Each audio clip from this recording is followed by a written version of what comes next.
নমস্কার বন্ধুরা, আমার নাম সৌভিক। তো আমি এইমাত্র একটু ডাক্তার দেখিয়ে এলাম, কারণ আমি রবিন কিচেন নামক একটা সিনেমা দেখেছি।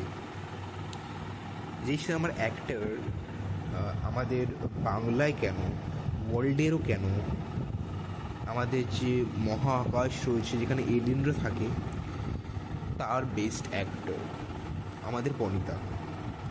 আর তার অ্যাক্টিং ক্যাপেবিলিটি আমি কি বলবো, তার মতো অ্যাক্টর আর জন্মায়নি। জাস্ট বনিতা একটা ইন্টারভিউতে বলছিল যে আমি খাদানের মতো সিনেমা কেন করবো, যেখানে একটা ভিলেনের চরিত্র, একটা নেগেটিভ চরিত্র, আমার ইমেজটা এতটাই ক্লিন ইমেজ। সত্যি কথা তো, বনিতা বাংলা সুপারস্টার। আর দেবদা এই তো 1-2 বছর ধরে ইন্ডাস্ট্রিতে সবে এলো। কোথাকার দেব আর কোথায় আমাদের বনিতা? দেবের সাথে বনিতার কোনো তুলনা হয়? এই সিনেমাটার ইউনো আমার মনে হয় না এরকম সিনেমার বাংলায় আছে কোনো দিন।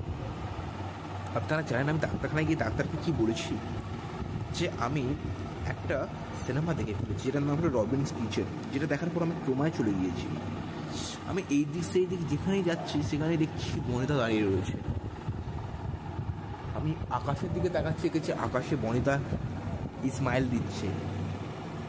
সব জায়গায় বনিতা।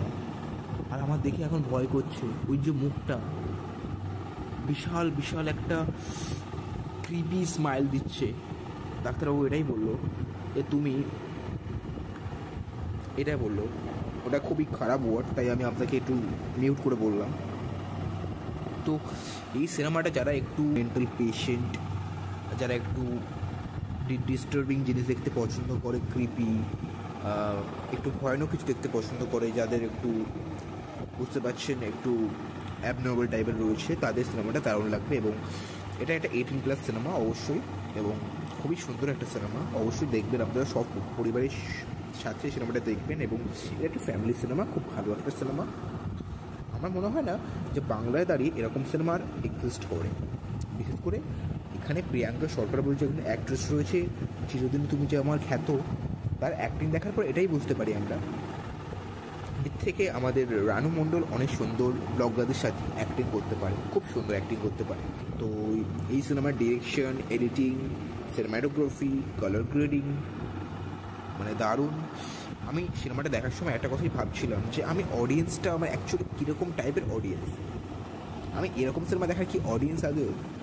আমি দেখছি না কেন সিনেমাটা। তারপরে আমার মাথায় একটা কথা এলো, যে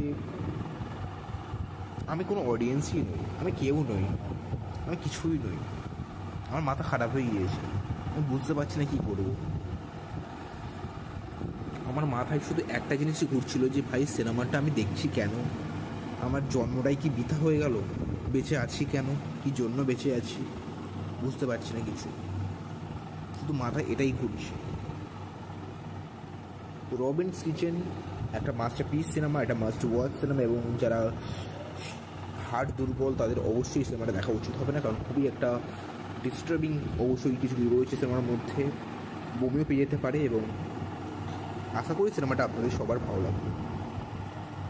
আর বনিতা, একটা কথাই বলতে চাই, আপনি বাংলা সুপারস্টার, আপনি এর থেকেও ভালো কিছু আমাদেরকে গিফট করুন, যেটা দেখার পর আমরা ভালোভাবে ট্রমায় চলে যেতে পারি, বা আমাদের স্মৃতিশক্তি সেটা আমরা হারাতে পারি, আমাদের নাইটমেয়ার হোক। তো বনিতা, আপনি একটা জিনিস চেষ্টা করতে পারেন, যে আরও কীভাবে খারাপ অ্যাক্টিং করা যেতে পারে।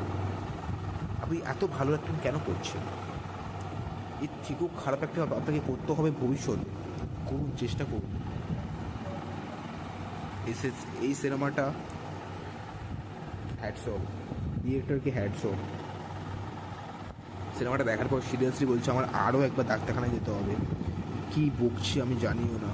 তো এই সিনেমাটা সত্যি একটা craziest film I have ever seen in my entire life. যদি ভিডিও ভালো লাগে লাইক অ্যান্ড সাবস্ক্রাইব করতে ভুলবেন না। দেখা হচ্ছে নেক্সট ভিডিওতে। So bye guys.